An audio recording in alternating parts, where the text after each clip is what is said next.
Hello guys, welcome to my channel Vini's voice. இன்றைக்கி நம்ம ஈஸியான ஒரு சிக்கன் கிரேவி ரெசிபி தான் பார்க்க போகிறோம்.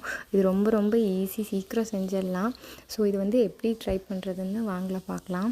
ஃபஸ்ட்டு இதுக்கு கிரைண்டிங்க்கு என்னென்ன தேவைன்னு பார்த்தா, ஒரு கை அளவு சின்ன வெங்காயம், அப்புறம் ஒரு 15 to 20 கார்லிக் பாட்ஸ், அப்புறம் 2 பெரிய சைஸ் இஞ்சியை நான் கட் பண்ணி வச்சுருக்கேன், அது யூஸ் பண்ணியிருக்கேன். அப்புறம் ஒரு ஸ்பூன் ஃபுல் ஆஃப் பெப்பர், மிளகு போட்டுக்கோங்க. அப்புறம் ஒரு 1/2 டீஸ்பூன் சோம்பு, அதுக்கப்புறம் ஒரு 1 ஸ்பூன் சீரகம், இதெல்லாம் போட்டுக்கோங்க. அதுக்கப்புறம் 2 பெரிய சைஸ் பட்டையை நான் அதை கிள்ளி வச்சுருக்கேன், அதை ஆட் பண்ணிக்கோங்க. ஒரே ஒரு கிராம்பு, இதெல்லாம் நல்லா கிரைண்ட் பண்ணிக்கோங்க, நல்லா பேஸ்ட் மாதிரி இருக்கணும். அதுக்கப்புறம் ஒரு டவாவில் தேங்காய் எண்ணெய் யூஸ் பண்ணிக்கோங்க. தேங்காய் எண்ணெய் கொஞ்சம் டேஸ்ட் கொடுக்கும். அதில் ஒரே ஒரு கிராம்பு, ஒரே ஒரு ஏலக்காய், இது போட்டு நல்லா சாட் பண்ணிவிட்டு, அதுக்கப்புறம் பிரியாணி இலை 2 இலை எடுத்திருக்கேன். அதுக்கப்புறம் 2 பெரிய சைஸ் வெங்காயம் 2 ஆட் பண்ணிக்கோங்க. இப்போ ஆனியன் நல்லா சாட் பண்ணிக்கோங்க, நல்லா ஃப்ரை பண்ணிவிட்டு அந்த கலர் மாறணும். ஆனியனோட கலர் லைட் ஒரு ப்ரௌனிஷ் கலரில் மாறுற வரைக்கும் நல்லா சாட் பண்ணிக்கோங்க. அதுக்கப்புறம் நம்ம அரைச்சி வச்சுருக்க அந்த கிரைண்டட் பேஸ்ட்டு, அந்த வெங்காய பேஸ்ட் இருக்கு இல்லையா, அந்த பேஸ்ட்டை ஆட் பண்ணிக்கோங்க. ஆட் பண்ணிவிட்டு நல்லா சாட் பண்ணணும். நல்லா இது நல்லா டீப் ஃப்ரை ஆகணும். ஒரு 5 or 10 minutes கிட்டேயே ஆகும். நீங்கள் நல்லா ஃப்ரை பண்ணிகிட்டே இருக்கணும், இல்லைன்னா கீழே ஒட்டிக்கும் நல்லா. அதுக்கப்புறம் ஒரு சில டைம் ஒட்டாமல் இருக்கிறதுக்கு கல்லுப்பு 2 ஆட் பண்ணிக்கோங்க.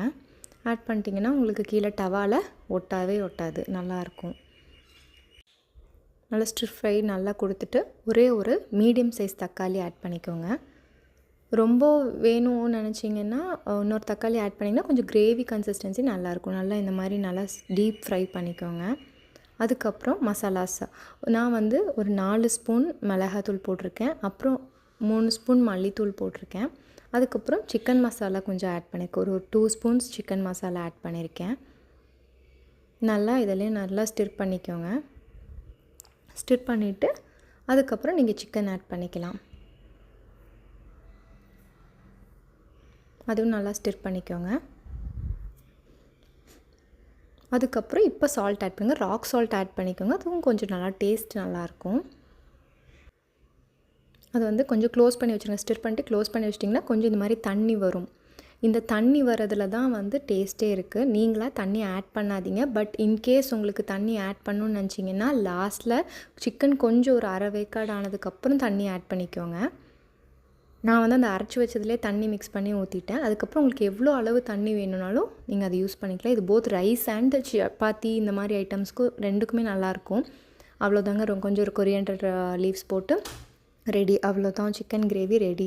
உங்களுக்கு இந்த மாதிரி நிறைய வீடியோஸ் வேணும் அப்படின்னு நினச்சிங்கன்னா என்னோடய சேனலை மறக்காமல் சப்ஸ்கிரைப் பண்ணுங்கள். மறக்காமல் பக்கத்தில் இருக்க பெல் ஐக்கானை ப்ரெஸ் பண்ணிக்கோங்க. அப்போ தான் நான் போடுற வீடியோஸோட நோட்டிஃபிகேஷன்ஸ் உங்களுக்கு டான்னு வரும். So see you in my next video. Thank you. Bye.